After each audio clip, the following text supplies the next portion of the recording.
I am going to get going and introduce you to this wonderful new program that is really going to take into some of the best Christmas markets in Europe. So, without further ado, let's get started, and I will first of all say a few words about Wheel and Anchor, what we're all about, particularly again for those of you who are new. So the rest of you who've heard my spiel so many times, um, we are a community of travelers that come from all across Canada. And the idea of Wheel and Anchor started about 5 years ago when I've been organizing trips for Canadians for over 30 years. And I sort of, it dawned on me that the difference between a trip where people have something in common, they have sort of we always use the term like-minded. Somebody asked me in Facebook the other day, what does that mean to be like-minded? And it's really about your attitude towards travel and towards other people, and the exploration, the fun that we have. We define ourselves as travelers. We define ourselves as Wheel and Anchor members. And it's that spirit that has sort of an energy that has drawn in this group of people together from all across the country. And that's kind of what makes the experience of traveling with Wheel and Anchor special. Also, the way that we try to run our trips, our philosophy about slower travel, and about the emphasis on the culinary aspects of things. You know, there's a number of other nuances. If you are new, you get a chance. You can post in our Facebook group, for example, and ask about some of our other members what they find special about the experience. But it is different, and it was. I'm here in Thailand. I've just welcomed a new group here to Chiang Mai in advance of the Koh Samui Live Away, and half the people had been on a trip before, and they remarked on that there was a different spirit. There was something different about traveling on a Wheel and Anchor experience than on sort of your average other tour. And don't get me wrong, there's lots of great other tour companies out there, but I think we have an approach that is certainly in Canada is a little bit different. And of course, our goal is that you become well traveled and you have the kind of experiences like seeing all these different Christmas markets in Europe. It's not a trip that you often see the river cruise. They go down the Danube and then they'll stop at whatever little towns have Christmas markets in them. But a trip like this, I actually have not seen done before. So it's the first, and it combines a number of different things, and your relationship to Christmas markets and what they mean in Europe will be completely transformed by an experience like this. So that's what our version of well-traveled means. And the other part of it is the connection. And this is really, really important because people come away from our trips often having established connections with their fellow travelers, but also with the people along the way. We visited a coffee farm today here in Thailand, and by the end of our sort of 2 hour visit, they're hugging the local villagers. And I mean, it was an experience that was really, really amazing because we enabled people to connect at a different level. And that's, for me, what makes our experience so special. So that's just a few words about Wheel and Anchor.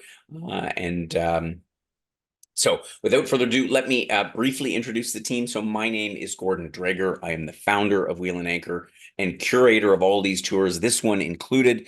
I've been to a number of, not all of them, I've been to a number of the Christmas markets that are mentioned today, as well as all of the cities in this program, and I'm really excited about it.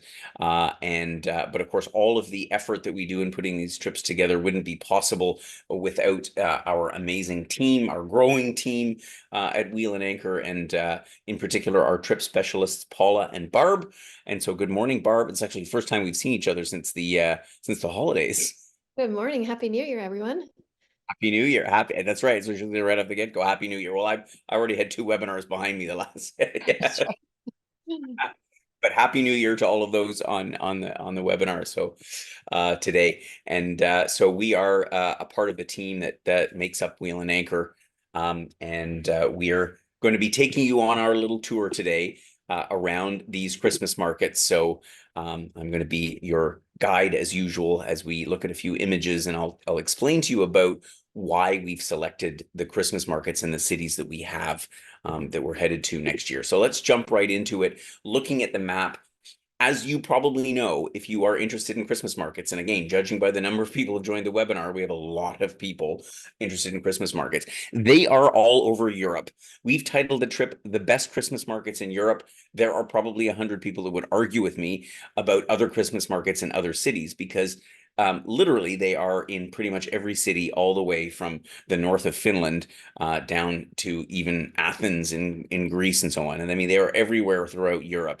But we have selected these ones for some reasons that I, in my personal experience and belief, think that Germany, Belgium, and Austria are some of the most interesting and unique and ones that really symbolize what the essence of Christmas markets really are. And I think so. We've got a lot in um, built into this program in terms of Christmas markets. But the other thing I want to say about it is that this is actually an opportunity to see cities that are often not on people's radar screens. I mean, with the exception of Vienna, a lot of our members have done a river cruise down the Danube, and you may have stopped into Vienna. I mean, it's probably one of the more well-known cities on this itinerary. But Frankfurt, Düsseldorf, Cologne, again, maybe you visited Düsseldorf if you happen to have done a Rhine River cruise, or maybe you haven't.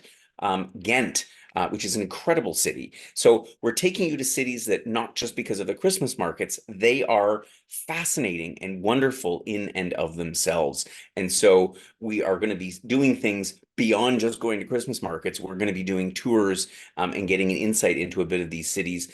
And what makes it special at this time of the year is the fact that people are out and about. I mean, the Christmas markets, the one thing that they have in common across Europe is it draws people out to gather. You know, winter's there, it's cold, not usually as cold as it is in Canada, but it's cold enough and people are huddled around having a glass of Glühwein or a Weihnachtsstollen in Germany, a big German Christmas cake. And they're sort of celebrating the season. And, you know, much like we do at home with our Christmas parties, but the vibe and the ambiance is really quite unique and quite different. And it's also an opportunity to meet people because, let's face it, you know, you'll have literally thousands of people in all these different squares enjoying and celebrating the season. And again, that's really what the essence of it is, beyond the beauty of the markets themselves and all the trinkets and things there are to buy. So let's jump into the day-by-day itinerary, and we're going to start off in Frankfurt.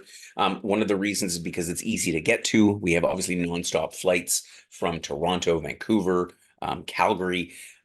You can fly directly into Frankfurt, Montreal, of course. So it's an easy hop over to get to Frankfurt, and it's also one of the most amazing and symbolic, if you will, or one of the markets that sort of how shall I say, epitomizes markets in Germany. What makes German Christmas markets special? The historical charm, the architecture, the backdrop of these medieval buildings.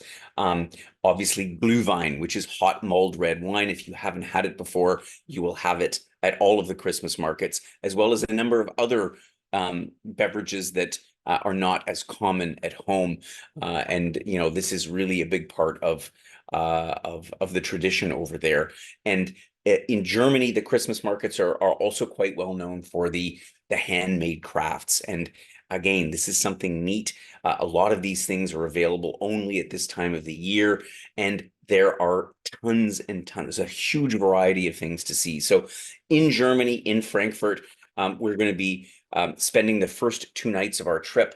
We're going to be staying, as with all of the cities, close to the old town. The Christmas market in Frankfurt is the biggest in Germany, actually. It stretches all the way across sort of the old town of Frankfurt. And Frankfurt, again, a lot of people know Frankfurt only from the airport because it's, you know, one of the main hub airports of Europe. And so you stop in there and nobody actually goes into town. But it's a remarkably beautiful city. It has a modern skyline, you know, with all the big bank buildings in the downtown. But the old town along the Rhine River with the Römerberg, in St. Paul's Square, the hub of where this Christmas markets start. And you can see how it stretches all down the roads the pedestrian area of downtown Frankfurt. So it's a wonderful place to start to dabble into the first markets. As I say, we're going to be staying at the Fleming's Hotel, which is about a 10-minute walk away from where one part of the market is. But again, in Frankfurt, it stretches on and on and on.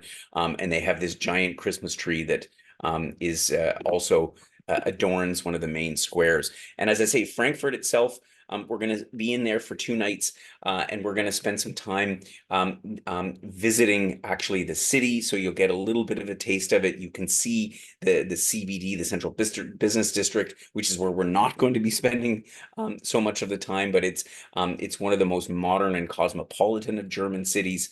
But it's the old town again along the river that makes it very special, and with the Christmas market. So we'll get in. We'll have some time to get our first taste of Christmas in Germany, and we'll also, as I say, have a bit of a day at leisure to sort of rest up from the trip and be ready as we carry on our journey. We're going to make a day trip up to we're going to change location. So after the first 2 nights, we're going to hop on the high-speed train and travel the 200 and some odd kilometers up to Düsseldorf, which of course with the super high-speed German trains only takes about an hour and a half, and we are going to come to Düsseldorf. And again, this is a city that is, well known for its exhibitions, its business, its commerce. But I have great recollections here from when I went to school many years ago in Austria, and I had a number of friends that lived in Düsseldorf. So I visited the city many, many times, and it has evolved so much over the year. But the charm of the Altstadt of Düsseldorf is really, really amazing. We're going to be staying again right downtown at Das Karls Hotel, which is right in the middle. And its claim to fame in Düsseldorf, the market, is that it has hundreds and hundreds of fir trees, like Christmas trees, that are all throughout the streets of downtown Düsseldorf, and thousands upon thousands of light. In Düsseldorf, they do things a little bit differently in that they divide their market into themes. So there's 6 different themes that define the markets of Düsseldorf. There's the shadow market and the fairy tale market and the craft market and the old town market. And so you wander around, and some of the things, some of the setup, some of the food that you get is going to be similar to what you'll find in Frankfurt or what you'll find the following day in Cologne. But again, the cities are all they're trying to outdo each other for which one is best. And also in Frankfurt, there's a wonderful Ferris wheel that you can take that overlooks the downtown part, and you can see from above all of the festive decorations that have been put up. The following day, we're actually going to do a walking tour around Old Düsseldorf. You'll learn about this wonderful this city, and then we're going to take an afternoon train down to Cologne. Again, beauty of Germany. That one big city that is literally you can reach the next large city only 25 minutes away. And when you pull into Cologne Hauptbahnhof, the main train station, immediately next door is the giant Cologne Cathedral that you see pictured here in the background, one of the largest in Europe. And right underneath that is the sparkling tent and the main hub of the Cologne Christmas markets. And its sort of famous claim to fame is this incredible tent that they put in the middle of the square that's all lit up and sparkling, and again, very festive. And so we'll spend a bit of time in the afternoon wandering around Cologne. And again, this is a city that if you haven't visited is really, really charming, and it has the same sort of flavor and character that the Christmas markets that you'll find. So I think between Frankfurt and Dusseldorf and Cologne, you'll really get a taste of some of the best Christmas markets in Europe. And again, because we are only 25 minutes away, we can enjoy dinner in Cologne, just like as if you were like having dinner in Montreal, but then you hop on the train, and then, in the case of Germany, at 25 minutes away, you're back in Dusseldorf. In Canada, we don't have that luxury that our big cities are so close together that you can get from one to the other in such a short time. We'll have a free day on the trip because, as in keeping with all of our wheel and anchor trips, we like to make sure that you also have time to sort of relax and settle in, and explore a little bit of the city on your own. in all of these cities, there is not just one Christmas market. There is, the main one that is typically on the main square of the town at the city hall or the cathedral in the case of Cologne. But there's suburbs and areas outside. And this is kind of what I like, is that it's sometimes neat to go out and explore some of the other ones. Because it's the smaller ones where you'll find some of the even more unique stuff. But apart from that, you can just explore Dusseldorf in and of itself. And again, this is the city that I think is quite underrated. What I appreciated about it, in addition to the old town, that again has that classic character that you find as in Cologne and in Frankfurt, but they've got a very gentrified harbor. So this used to be a very industrial trading port along the Rhine River, where it was goods, and the harbor used to be, quite dirty and messy, and they've gentrified it all, and they've made it into an incredible sort of live work kind of a space. And when you wander around through the media harbor, you'll really be amazed, and you think, oh, how is it that they can accomplish this in Germany, and yet we sort of seem to be a little bit challenged with that in Canada. And I think Dusseldorf is a great testament to that, and a great city to spend a few nights. From Dusseldorf, we hop again on the train. I love to travel by train in Europe because it's such a great way to get around, and many of you have done that before, and you'll be familiar with the high-speed train system. And it's a great way to see the countryside. You travel in comfort, and in a mere couple of hours, we'll arrive in Brussels. We'll spend a little bit of time exploring the Brussels Christmas market. Brussels, of course, the European capital, as well as the capital of Belgium. And it in and of itself at the Römerplatz, which is again a very short walk from Brussels Central, the main railway station. And we'll have a chance to explore Christmas markets in Belgium. And so from Brussels, we'll carry on to Ghent, where we're going to spend a few nights, and I'll talk about that in a second. But why did we choose Belgium? Well, again, there's similarities between all the Christmas markets, but at the same time, there are aspects of how these markets are put on that really symbolize what the country is all about and what it's famous for. And of course, one of the things that Belgium is famous for is chocolate. If you haven't had Belgian chocolates, Belgian pralines before, wow, I think they make them like no other. And of course, I know that the Swiss claim to have the best chocolates, and lots of other countries, but the Belgians, yeah, they make, as far as food goes, they have really some of the best things in Central Europe. So you'll find in Ghent and in Bruges and in Brussels a number of stalls that are devoted to chocolate, because it's such an important part of their culture. Belgian waffles, something you will no doubt be familiar with. And I can tell you, they are not better in any place than they are in Belgium itself. And so they're super tasty in the Christmas season, and they put all kinds of extra flavorings and so on them. Let me tell you, on this trip, this is not a weight losing trip. That's, I can tell you for sure, but I tell you, you're going to indulge in some specialties that is really remarkable. But the other thing about Belgium is that I think the architecture of these cities, in particular Ghent and Bruges, and Antwerp, if you decide to make a side trip there, is really, really special, and adds a very, the medieval architecture about Bruges, I'll talk about it in a second. It just gives it a very different feel to what you find from the architecture in Germany or subsequently in Austria.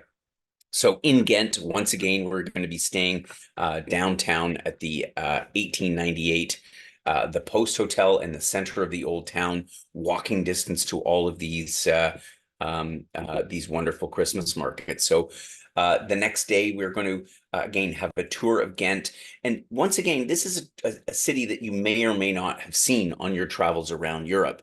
And so it's like when you think about, oh, I'm going to go do a tour of Europe, and the Netherlands, the Benelux countries, you may or may not come across Ghent.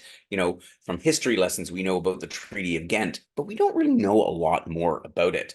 And I remember I've been to Ghent a couple of times, and I was really, really taken by this city that is kind of referred to as the medieval Manhattan because of all of these very striking buildings in the center of town along the river. And again, we're going to be staying right there in the middle of all the action as we enjoy not only the Christmas market, but also the city itself with all of the museums. This is one of the cities that we're going to spend 3 nights there. But at the end of it, you're probably going to think, I need to come back and actually spend a whole week because there is so much to see. And it's such a living city.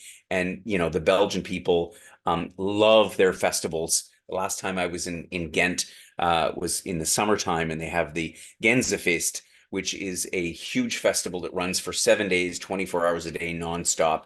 It's amazing. So Christmas is again a festival for them. They don't go quite as hard as they do in the summertime, thank goodness.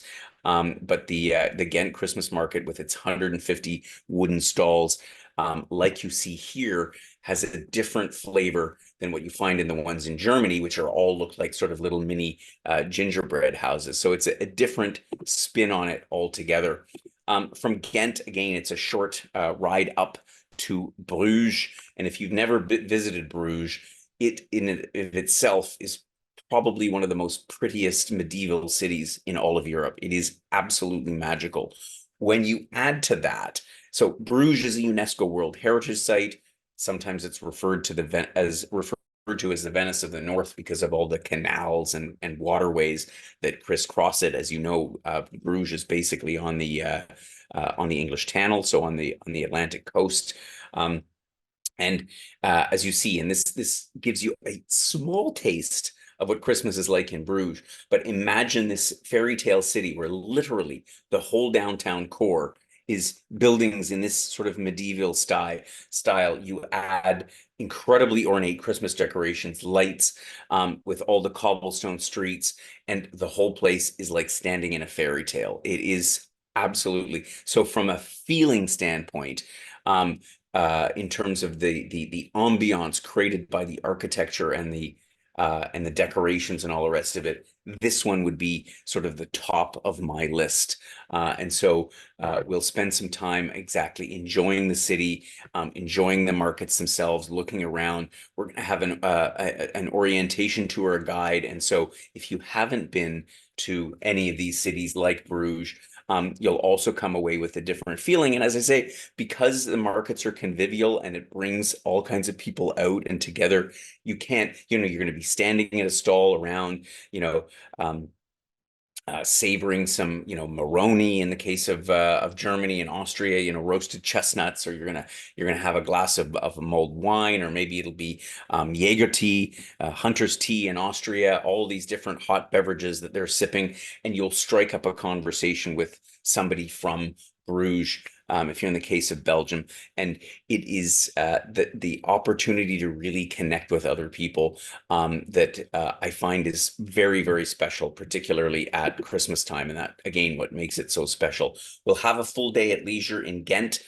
They stuck a picture from the summertime in here. Obviously, it's a little more gray in the wintertime. But as I mentioned, Ghent is a remarkable city in and of itself. There's one of their main highlights is a compound called the Castle of the Counts. They've got some interesting museums featuring torture instruments from back in the Middle Ages, and all kinds of very, very interesting and unique exhibits. But this building, this complex, as with many of the public buildings in the city, are decorated in Christmas decorations. They have a number of different events unique to that time of the year. They really do a lot for their local residents, but also to attract visitors at a time of the year that would otherwise be really, really quiet. So this really livens up the cities and brings people out. So there's no shortage of things to do in Belgium, in Ghent. For a free day. If nothing else, you might sample one of the many Belgian beers. You've probably tried more than a few before, like Hoegaarden is one of those ones that we see in Canada, but Belgium, again, next to the French fries and the waffles and the chocolates, beer is absolutely one of the specialties, and the Belgians do it like no other. So lots of things to see and do in Ghent on a free day. We're then going to fly down to the last leg of our Christmas market journey around Europe, and we're going to be in Vienna. So this one is a bit near and dear to your heart. Many of you know I studied in Austria. I have a lot of friends and family in and around Austria. And so the Christmas market in Vienna, which is considered the oldest one in Europe, for me is one of the best that you're going to get. And so here you get a great shot of the looking at the city hall, the Rathaus, as they call it in German, which is where the main Christmas market is. Again, like in many of these cities, there's multiple markets all around the city. And in Austria, what makes the Christmas markets particularly special is, again, some of the craftsmanship, the glass ornaments. If you wanted to if you wanted to give your Christmas tree an overhaul back home, then Vienna is probably the place to pick up some of these handcrafted glass ornaments and the wooden carvings. They pay a lot of attention to having unique and handmade crafts here in Vienna. And of course, the food in Vienna goes without saying. We're all sort of familiar with some of the standard classics like Wiener Schnitzel and apple strudel and these kinds of things. But there's many other dishes. For me, one of the memories of Vienna and Christmas is all about the Weihnachtskekse, the Christmas cookies. And again, this is not a tour where you're going to be losing weight, but wow, you're going to taste some things that are absolutely incredible. In Vienna, we'll have a morning at leisure, and then we're going to do a food tour. And again, because a lot of us are familiar with a very narrow bandwidth of what Austrian and Viennese cuisine is all about, but there's so many other amazing things, and a food tour around Vienna will sort of open our eyes to some of the other aspects of the culture. There's a huge Turkish population in Vienna, and they bring a whole influence to the culinary scene that a lot of people don't see, because they tend to go to the sort of the traditional type places. So we're going to have a food tour that will leave you undoubtedly with not a lot of room for eating more at the Christmas markets. So instead, we're going to make a musical evening out. Of course, you'll undoubtedly be aware of Vienna's importance as one of the music capitals of not only Europe, but the world, and the place where Mozart did much of his work, as well as many other composers like Strauss with the famous waltzes. So we will do a special musical evening that we can't define yet because we don't actually have the schedule, but we'll be either visiting the Opera House or the Konzerthaus or the Musikverein or one of the many, many musical venues in the city to sample some of the best of what the Vienna music scene is all about. And we're going to add one more country if you haven't had enough Christmas markets. And here's the thing about this trip.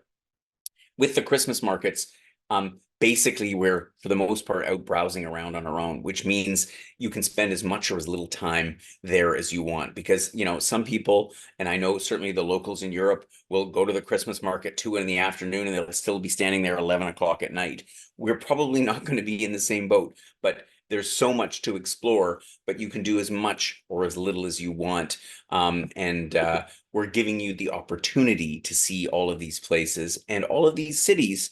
And so it really is a trip that has a lot included, but at the same time, you can kind of go at your own pace and kind of do as much or as little as you feel sort of energized for, and as you have capacity for in terms of eating and drinking, of which we will be doing a lot on this trip. So once again, a short train ride about an hour away from Vienna is the capital of Slovakia, Bratislava. Again, very underrated city that has a wonderful little and very compact old town. And the Christmas market there sits the backdrop of the Bratislava castle that you see here pictured. And so it's a wonderful stop as our last sort of official Christmas market on the tour. So we'll spend about half a day there, and in the afternoon, again, hop on the train and be back in time for dinner in Vienna. And so the best way to end a trip like this, again, is to have a free day. And there's in my opinion, and I'm somewhat biased, no better place to spend a free day than in Vienna, because you could spend weeks in Vienna. I certainly have, and not take in all of the amazing sights around the city, the Schönbrunn Palace, for example, which is, of course, the emperor's residence, the emperor's summer residence in Vienna. Is one of those places that's also beautifully decorated during the winter season, during the Christmas season. And so something else that you might want to take in, or just wandering the streets, wandering the streets of the first district where we're going to be staying, again, walking distance from pretty much everything, and all of the sights and smells and sound that are symbolic of Christmas markets in Europe. So a great way to wrap up the trip. So after 2 weeks, we'll be heading home with maybe an extra suitcase full of stuff that we've bought. I think it's important to note that the reason to go to the Christmas markets, it might very well to be to all get all kinds of Christmas shopping done. You could certainly do your Christmas shopping about 10 times over by visiting the Christmas markets. But for me, it's actually about, again, the experience of the food and the drinks and the conviviality and just that spirit that is really at its peak at this time of the year. So it's a great experience, and I think a wonderful trip. And so for this trip that's going to happen November 30th to December 13th, it comes in at $69.90 double occupancy, which quite honestly is a pretty compelling price point, partly because this is actually low season in Europe. And even though the Christmas markets do bring a lot of visitors in, we're still able to avail ourselves of much better pricing. It would probably be about 20 to 25% more expensive to do this same trip in the spring or the fall. So it's another good reason to come along at this time of the year for this great trips. And again, we've got lovely boutique hotels that are, most importantly, very central, very close walking distance to most of the things that we're going to see on the trip in the Christmas markets. So all of the inclusions are here. I'm not going to rhyme them all off, but as usual, you will not be starving on these trips, as with most of our wheel and anchor trips. You'll have a breakfast in the hotel every day and either lunch or dinner, sometimes at the Christmas markets, and all the little snacking in between. I'm not guaranteeing. One of the things that's not included is, or I should say, one of the things that is included is a few extra kilos that you're going to be having when you come back from this trip. Sorry to say, but January is the time to go on a diet or on a cleanse or whatever it has you. Obviously, as with all of our trips, airfare and insurance is extra, but we can quote for you on all of that.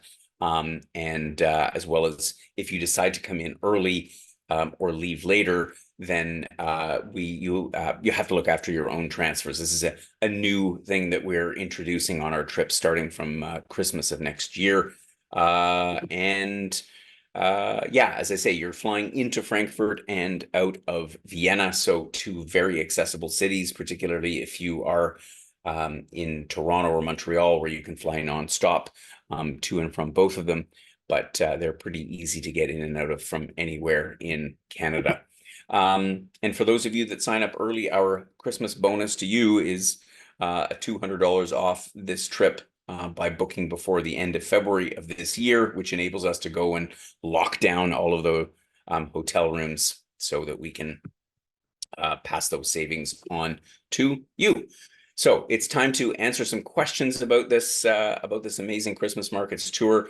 Of course, you probably will think of something that we didn't think of or that you didn't think of in time for the webinar. So if you have any questions at all following this, as always, drop a message to Paula or Barb, and they will be able to answer your questions. So Barb, let's see what our members would like to know about this trip.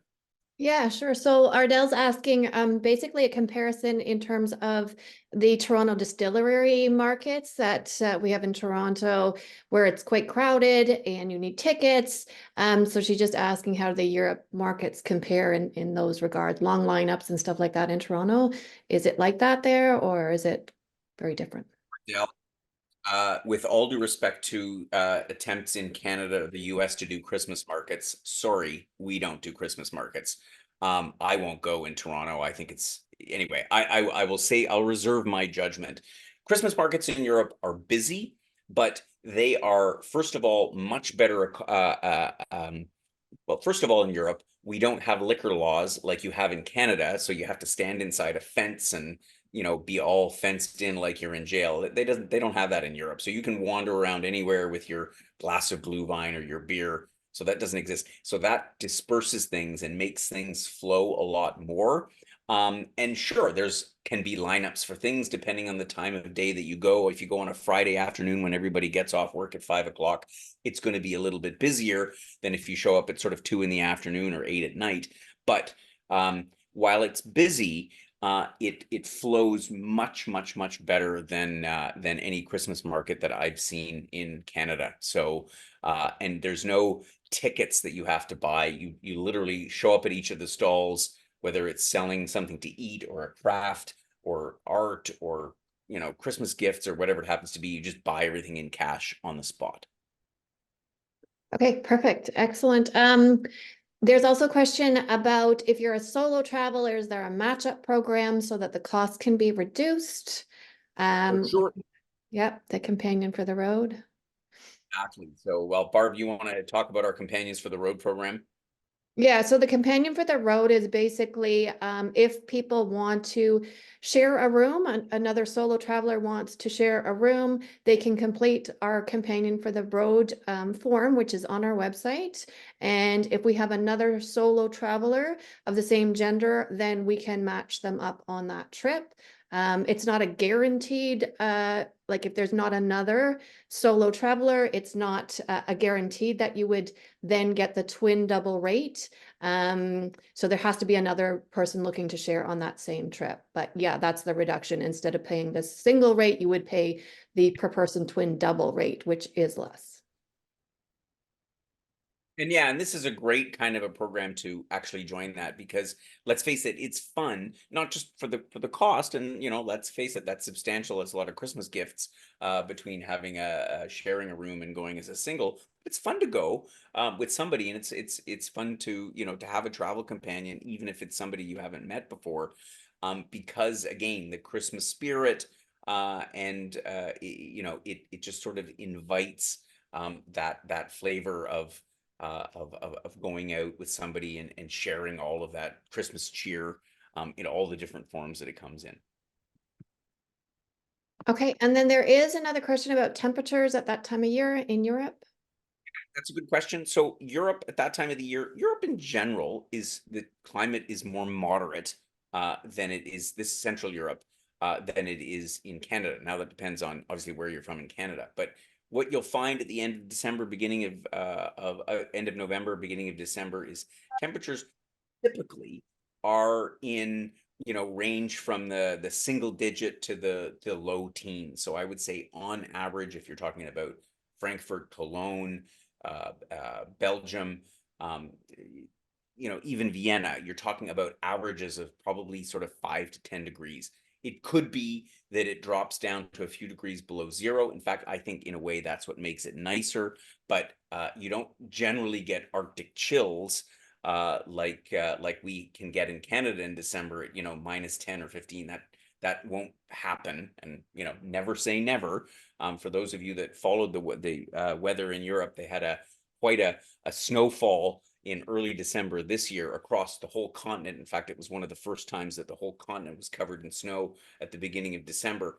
Doesn't usually happen, but it's not beyond the realm of possibility. But you can go out in what we would consider sort of late fall weather, a jacket, not like a thick woolen parka, but you can go out with a decent sized coat and feel relatively comfortable. My view, one of my secret trick for Christmas markets, as it is for any time I visit Canada between November and March, is long underwear. You wear a pair of long underwear, you can be out there for hours.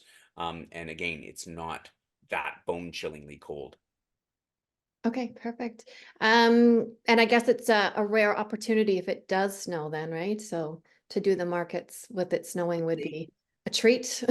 Indeed, it's more rare that it would snow in December. It's not impossible. I mean, you can get snow in Vienna. Unlikely in Belgium. It doesn't snow at any time during the winter that often, and if it does, it doesn't usually stick around that long. But I wouldn't count on it. Let's put it that way. Right. We do have a question in regards to the accommodation.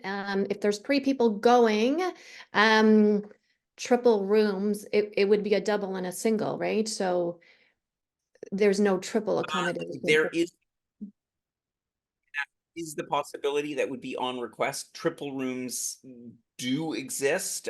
So that's a good question and something we can look into for you. Generally, we do rooms on a double or single basis, but in some cases, with a larger room, it can have a third bed. So in Europe, it's not uncommon. So that would be something you just need to make the request when you're speaking with Paula or Barb to see uh, if we can accommodate it. But odds are pretty good that we can do 3 in a room, if that's what you like. Okay, all right, perfect. And just speaking on accommodation, what sort of type of accommodation would be used on this one? So these are all hotels that we've selected are boutique hotels. When I say boutique, they're medium-sized hotels. Not as many of our members will know, I've been having a bit of an aversion to chain hotels.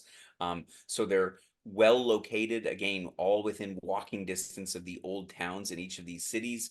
So you don't have to rely on taxis or buses. You can pretty much walk to everything, which is obviously wonderful, particularly when you're stumbling back from the Christmas market after having had a few glasses of Glühwein, and they're quite cozy and comfortable. We have listed the names of all of the hotels in our program itinerary, as we always do, because we like full transparency, and the links as well in our additional information documents. So you can certainly Google or go on the web and find all of the hotels, and you get a flavor of them. And so we've gone sort of out of the way to select nice, well-located hotels that are well suited for this trip. Okay, perfect. If people are buying a lot, what do you suggest in terms of getting it home, shipping or? Yeah, well, I mean, that's a very good question. So, it's Christmas, so you probably need a suitcase for clothes because it's you need some warmer clothes. So I would certainly suggest and strongly recommend you consider buying that second piece of luggage or bringing an extra suitcase if you are going with the intent of doing Christmas shopping, which is obviously part of the reason to visit the Christmas markets. Um, but you can also ship stuff home, so that is a possibility. You can visit the post office, and we can provide some advice in terms of how to do that if you want to send a larger quantity of stuff back home. I can't say that it's inexpensive, and so but it is possible to do, again, depending on what you're thinking of, what you have in mind. But if you're buying sort of a lot of the crafts, a lot of the stuff that's sort of smaller there, then you can either get a box or a suitcase, and take that right with you on the airplane, which is probably the easiest way to go, even though you have to pay a bit of an extra fee for it. But you'll find things that you just simply won't find at home in Canada. Okay, and what about what do you suggest in terms of money and currency? Euros. Yeah, we're in Euro country, so take a Wise card, take Euros. Even at the Christmas markets, at the stands, you can still tap your card pretty much anywhere, so you don't really or hardly even need any cash. The nice thing at the Christmas markets is that they still do transact in cash, but more and more, particularly in Europe, they're going contactless with the credit cards. So you don't really even need tons of cash. Okay, perfect. Yeah. So I think that's all the questions that have come in here. So if people think of other questions, they can always reach out to myself or Paula. As well as Gordon mentioned, we do have an additional information document. You do need to call or email if you are interested in this trip and want to get the additional information document. We're happy to send that out to you. So yeah, you just call or email in and we can help you with that and get people booked up on this one. Absolutely. We have a lot of interest in this trip. So if you are interested, please do register your interest earlier than later. We're going to be going as usual with a group that is not too big. I think our maximum group size will be 18 members. Yeah, do keep that in mind. I mean, if we really sold out the program, which is not impossible, we could potentially add a second departure. We'll just see how things go. Yeah, let us know sooner than later. You'll love going to Europe for Christmas markets. I'll tell you, it'll be an experience you don't forget. And a comment here from some of our members that have been on a couple of our trips to add to my remarks. The European Christmas markets are quite beautifully decorated and spread out. Can't compare to Distillery District. It's a fabulous experience. So thanks for echoing my remarks. I don't mean in any way to uh, to um, to um, uh, be negative about what we do at home, but yeah, it's not the same thing. Let's just put it that way. So on that note, I hope you enjoy the winter weather, if I can say it that way, that is afflicting much of Ontario these days. Please do join us for one of our upcoming webinars if you want to have a taste of what it's like in the warmth. We have our Bali Live Away webinar for next year's trip to Bali. And we'll be introducing all of our 2025 Live Aways, Thailand, Bali, Madeira, and our usual destinations, and a few new ones over the next few weeks. So stay tuned for those. And I look forward to seeing those of you who are joining me here in Thailand. We have a number of members here already. We're having a grand time. So I hope we'll see some more of you in the not too distant future. Take care. And thanks for joining us today, and have yourselves a great rest of the day. Bye for now.